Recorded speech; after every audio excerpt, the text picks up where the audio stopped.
Police lathi దెబ్బలు తిని కేసులు పెట్టించుకొని ఇంట్లో పెద్దవాళ్ళని కానీ చాలామందిని 2000 పైచులకు రైతులు ప్రాణాలు కోల్పోయి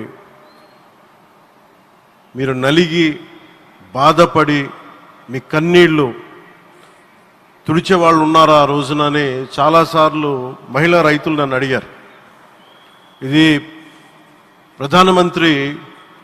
గౌరవ ప్రధానమంత్రి శ్రీ నరేంద్ర మోదీ గారికి తెలుస్తుందని ఒకసారికి 5 సంవత్సరాల క్రితం మీరు అడిగారు.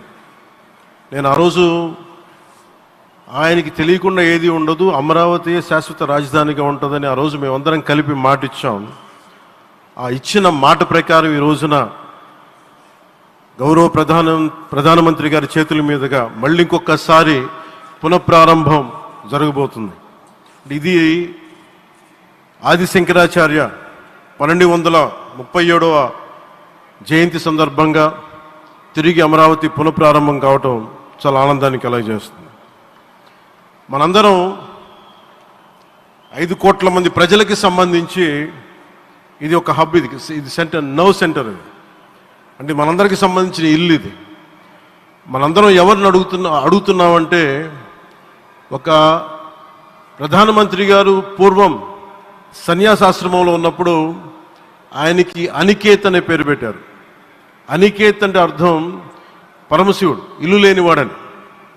అలాంటి ఇల్లు లేనివాడు, కుటుంబం లేనివాడు 5 కోట్ల మంది కుటుంబాలకు, 5 కోట్ల మంది ప్రజల కోసం, ఎన్ని కోట్ల కుటుంబాల కోసం మనందరికీ రాజధానిలో ఒక నగరం నిర్మించడానికి, ఇల్లు నిర్మించుకోవడానికి ఇల్లు లేకుండా 140 కోట్ల మంది ప్రజల బాధ్యత తీసుకొని కశ్మీర్ నుంచి కన్యాకుమారి వరకు, అక్కడ కామాఖ్య నుంచి ద్వారకా వరకు ప్రపంచమే, మన దేశమే తన కుటుంబంగా చేసుకుంటూ ఈ భారతదేశమే తన ఇల్లుగా చేసుకొని తిరిగి పునఃప్రారంభానికి విచ్చేసిన గౌరవ ప్రధానమంత్రి శ్రీ నరేంద్ర మోదీ గారికి మనస్ఫూర్తిగా మన అందరి తరపున, ఆంధ్రప్రదేశ్ ప్రజలందరి తరపున, అమరావతి రైతాంగం తరపున, ఆడపడుచుల తరపున వారికి చేతులెత్తి హృదయపూర్వక నమస్కారాలు తెలియజేస్తున్నాను.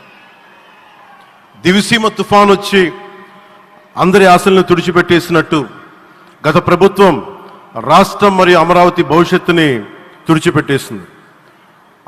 అమరావతి అంటే పరదాలు, సెక్షన్ 30, సెక్షన్ 144 మాత్రమే గుర్తుకొచ్చేలా పనిచేశారు. నువ్వు ధర్మం కోసం నిలబడితే ధర్మం నువ్వు నిలబడేలా చేస్తుంది అనే విధంగా ఆ రోజున అమరావతి రైతులు, రాష్ట్ర ప్రజలు ఈ ధర్మ యుద్ధంలో విజయం సాధించారు. రైతులు ఇచ్చిన 11,000 ఎకరాల భూమిని త్యాగం చేసి, వారి సంకల్పం 33,000 ఎకరాల భూమిని త్యాగం చేసి వారి సంకల్పం ఫలితంగా ఈ రోజున ఆంధ్రప్రదేశ్ రాజధాని ఆవిర్భవించింది. అమరావతి రాజధాని పనులు పునఃప్రారంభమవుతున్న ఈ శుభ సందర్భంలో ముందుగా రాజధాని నిర్మాణం కోసం స్వచ్ఛందంగా ముందుకొచ్చి తమ భూముల్ని, పొలాల్ని ప్రభుత్వానికి ఇచ్చిన అమరావతి ప్రాంత రైతులకు, మీ త్యాగానికి, గత 5 ఏళ్లుగా మీరు చేసిన పోరాటానికి శిరస్సు వంచి మీకు ధన్యవాదాలు తెలియజేస్తున్నాను. గత 5 ఏళ్లుగా రాజధాని నిర్మాణం నిలిచిపోయి రాజధాని తరలిపోతుందనే సమయంలో రోడ్ల మీదకు వచ్చి 5 కోట్ల ప్రజల తరపున రైతులు, మహిళలు, విద్యార్థులు చేసిన పోరాటం, మీరు పడిన అవమానాలు, మీపై పడిన గాయాలు ప్రతి ఒక్కటి మా మనసులో ఉంది. ఆ రోజున దివ్యాంగులను కూడా లాఠీ దెబ్బలు నా గుండెలు ఇంకా సజీవంగా ఉన్నాయి. ఆ బాధ మేము మర్చిపోలేదు, ఎవరిని మర్చిపోనివ్వలేదు. అందుకని దానికి సజీవ సాక్షి ఈ రోజున తిరిగి పునఃప్రారంభానికి గౌరవ ప్రధానమంత్రి గారు రాక, ఆ రోజున మహిళలు, విద్యార్థులు చేసిన పోరాటం, మీరు పడిన అవమానాలు, మీపై పడ్డ గాయాలు ప్రతి ఒక్కటి మనసులో ఉంది. మీ త్యాగాన్ని మేము మర్చిపోం. మీరు చేసిన త్యాగానికి జవాబుదారీగా ఉంటాం.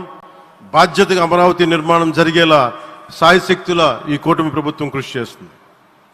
అమరావతి రైతుల త్యాగాలను హృదయపూర్వకంగా స్మరించుకుంటూ వారి ప్రతినిధులుగా ఇక్కడకు విచ్చేసిన రైతులకి నా ప్రత్యేక నమస్కారం. ఈ పోరాటంలో వారికి ప్రతినిధులుగా సన్మానం అందుకుంటున్న మహిళా రైతులు పాత్ర, ప్రత్యేకించి అమరావతి మహిళా రైతుల పాత్ర చాలా అభినందనీయం. మీరు ఎంత నలిగారు, మీరు ఎంత రోడ్ల మీదకి వచ్చారు. మగవాళ్ళు ఆపేస్తే ఆడపడుచులు